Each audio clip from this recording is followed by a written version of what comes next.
How are you feeling about the election? Are you fired up? No, not honestly, no, because it's either gonna be Trump or Kamala. So for me, definitely Jill Stein. I'm definitely not Harris. I'm not gonna vote for Trump, but there's no way I'm gonna vote for the Democrats after Palestine.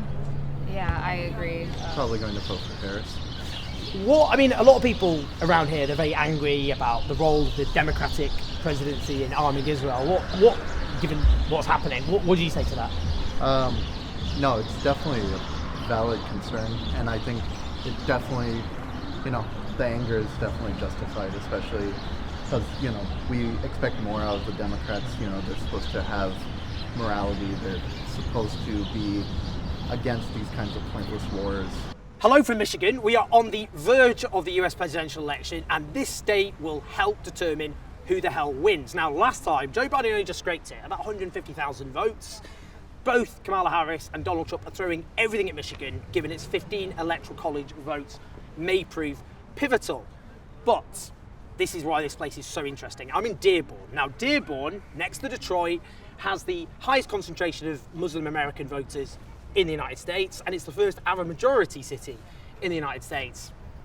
Now, of course, Israel's genocide in Palestine looms large over this city in particular. Now, obviously lots of Americans are very angry about it, but there's a particular resonance here. How are they going to vote? Given Democratic complicity, facilitation of the genocide, and on the other hand, they've got Donald Trump, who is extreme on Israel and is the architect of the Muslim ban. How are voters here falling? What are they thinking? What kind of agonising are they going through? What happens here may help determine the future of the United States and how they end up voting. So I'm going to go out, we're going to talk to lots of very, very interesting people, and we're going to find out what the hell's going on. They are genocide defenders! They are genocide Democrats, don't you see? You support a killing spree! You support a killing spree! You set Lebanon on fire! You said Lebanon is profiting from his name. So on the eve of the election, you're out protesting today, and you've got a lot of skin in the game because you're Palestinian. Absolutely. Tell me Born where you and grew up. raised. I was born in Bethlehem and came here when I was 25 years old. So I was raised back home in Palestine, and I've, experienced the occupation firsthand. Basically, our life there is definitely hard. The other thing I just want to ask is, do you think, looking now at the polling, do you get hope in terms of how this ends? So I spoke to Gideon Levy, who's an Israeli journalist, and he thinks that the way this ends is public opinion shifts in the United States. There's this assumption that you can work from within the system to try to shift the votes and so forth. And I contest that idea. I say that the only way that you can actually impose difference is working from the outside of the system. And that's exactly why we are taking up the streets. That's exactly why we continue to unrelentlessly speak on behalf of the silenced Palestinian. We reject this narrative of the lesser of two evils, because as far as we're concerned, in this elections, both candidates are the epitome of evils. It's very frustrating because it's my tax dollar that's paying for that, for those bombs that are, dropping on kids and babies and innocent people indiscriminately. So it's very frustrating. I'm outraged. Do you feel, in the US before the genocide began, there were people, obviously Palestinian citizens of the United States, but others who cared about the issue. But do you think, it was a very small section of the population? Yes. How much has that changed? How much do you think, looking around, people who weren't necessarily that engaged with the occupation, apartheid, Yes. How much do you think, it's not of no comfort given what's actually happening, but Yeah. How much do you think that's changed? It has changed dramatically because, luckily the young people are not counting on mainstream media anymore to get their news source. Now they're going directly and getting the news from, journalists who are on the ground in Gaza. So the effect of CNN and Fox News and all those local news is less now on people because they can't control what they're going to see. So now more people are knowing the truth about what's going on in Palestine. And once you know the truth, there's no going back. This is it.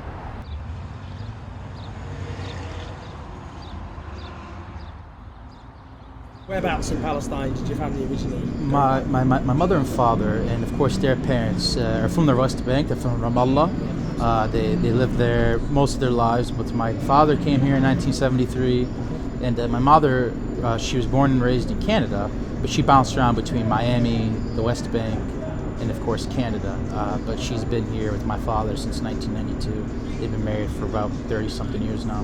Do you feel as a Palestinian American for a long time you felt maybe quite silenced, that is being able to speak about your experience as a Palestinian American is something which is actually quite hard to do? What do you think? Very much, I think prior to October 7th, and even to a certain degree now, there's this great amount of censorship dialogue as it pertains to Palestine. For an example, when I was an undergraduate student, anytime we discussed theories about international relations, we discussed South African apartheid, but once you drew that parallel between Israel's machinations in the West Bank, its occupation, its treatment of Palestine, and how it's similar to South African apartheid, all conversation would be shut down. And I think you even see that in the American political system now. There's a general invisibility towards Palestinian suffering and Palestinian life.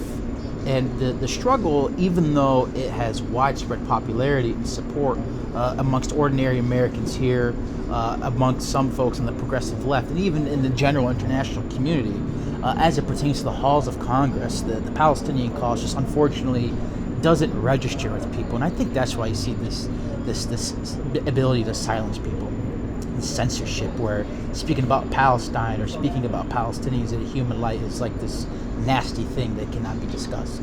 Is it almost, do you think, like even just saying Palestinian in the American context for a long time, that registers as extremist outside the mainstream? Very, very much so. I think prior to October 7th, a lot of people just viewed Palestine as like a backdrop in the general Middle East. Now, Palestine, the word Palestinian is being used as a racial epithet, kind of a way as a slur to describe people. When people think of Palestine, they unfortunately don't think of the suffering the Palestinians have endured for over 75 years. They don't think of the apartheid in the West Bank. They don't think about the genocide in Gaza. They simply see us all as combatants and as militants. And I think that's very reflective, of course, of how Israel's treating the Palestinians. There is no innocence there. And unfortunately, I think that's matriculated here in the U.S., where you have a lot of mainstream politicians that just simply don't see the humanity of Palestinians. I'm interested because, the two parts of your identity, Palestinian and American, and the U.S. has always, for a very long time, certainly stood behind Israel, armed Israel, and all the rest of it. And in this genocide, is arming Israel as it slaughters the Palestinian people. How do you, being a Palestinian American, living in this, the global hegemon, I guess, what's that like? It's a very disgusting feeling. Disgusting in the sense that, I do live here in America. I do have a good life, and I am, to a great degree, thankful the life that America has given myself, my brothers, my sisters, my mother, and my father. But in that same respect, despite this, America has done all it can to sidestep and erase the Palestinian cause and basically not treat us as people. You feel a great degree of guilt knowing that you're here and you're surviving and you're thriving. Myself and other Arab Americans feel this way. But yeah, as soon as we open up our phones or we watch the news, it's slaughtered Palestinian children, women, and men. And you feel a great degree of shame. And I think that it activates people to be more involved and understand this dichotomy that the life we have here, although great, at some point we have to stick up for ourselves and say something. Because you can't be democratic home, quote unquote, but imperial abroad. And unfortunately, the Palestinians have caught the short end of the stick as it pertains to that dynamic. Okay, it's the big election. Yeah. How are you feeling about it? Are you going to vote? I'm not going to vote, no. I don't think anyone that's going to be elected for president is going to support us in Palestine and stopping the genocide. I think both parties are going to financially support Israel and the genocide, so I would not be voting this year. And just finally on that, do you think, when the Democrats go, well, look, it's very sad about all the killing. Yeah. I mean, when you hear that, what do you think when they say that? Of course, when they say it, Yeah. I don't really believe them because I mean, words speak action. Like, you know, they've been handing money to them. When Trump was in office, he wasn't helping us, and neither Kamala. I doubt she's gonna help us at all either. So you were in Lebanon recently? Yeah. Tell me about it. What were you doing in Lebanon? Well, I came back a week ago because of the war that's been going on between Israel and Lebanon, and it was tough, you know, living it and Where were you? Where were you in Beirut? Well, at first I was in Beirut. Then it got even worse. So I had to go up to the mountains. We're staying there and we're stuck there. But you still hear the bombs. Yeah. We were hearing bombs every day. What did you feel when you heard that? What were you thinking? At first it was kind of scary. Yeah. But then after hearing it a lot, you kind of get used to it. But the people that are in Beirut and the cities that are being bombed, we just hear it. They've been impacted by it, like more than us. Yeah. Because you see a lot of kids being killed. We see that a lot, and some of my friends' houses have been bombed. Wow. When you heard about your friend's house, what were you thinking? I was like,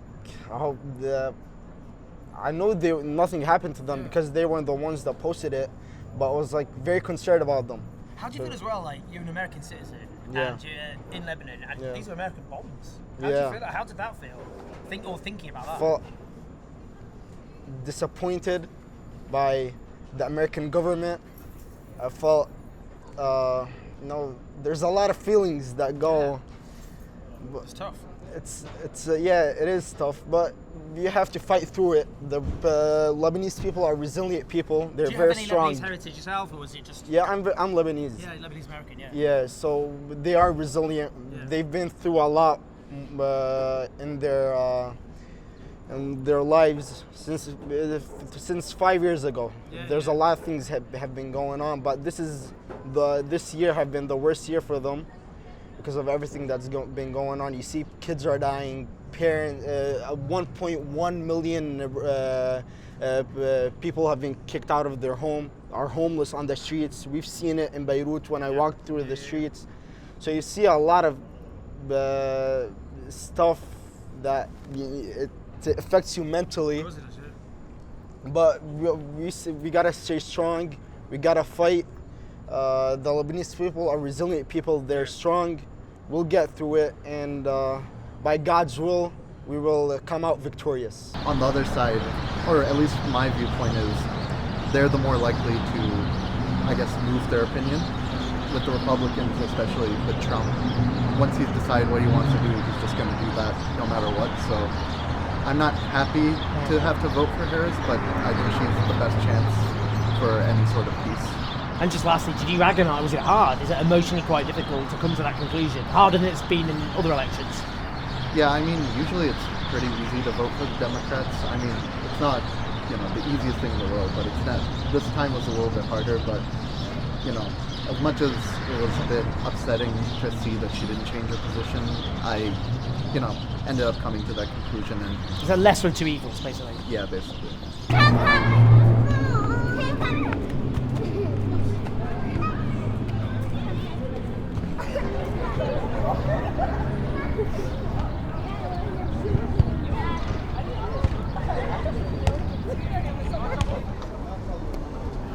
So I'm going to meet something of a political sensation, Abdullah Hammoud. He's the mayor of Dearborn, first Muslim mayor, first Arab American mayor. He's very significant right now. A lot of people listen to him, and I want to talk to him about this community and about what is a very historic election. Dearborn, you're the mayor, you're obviously very proud of this community. Yeah. Describe it to someone who doesn't know anything about it. Greatest city in America. And I say this not as mayor, but as somebody born and raised in the city. This is a city where most migrant communities first come get their start. Whether it was the Irish community, the Polish community, Lebanese, Yemeni, you name it. Most folks first come into the South End, which is an entry portal for many immigrants, and they find themselves really flourishing in the city of Dearborn. It's a place that's welcoming to all. How many cities can you go to across America, which are home to the largest mosques in the country, on a historic road called Altar Road, where you have a mosque neighboring 3 churches. They share the same parking lot, share the same sidewalks. That's the city of Dearborn. And that's what's so beautiful. It's over a year now of Israel's genocide onslaught against Gaza, and of course the expansion of the murderous onslaught against Lebanon, where your family hail from. What's been the impact of this community? There's a blanket of grief that's just covering this community. We're at funerals and offering condolences to families on a near daily basis.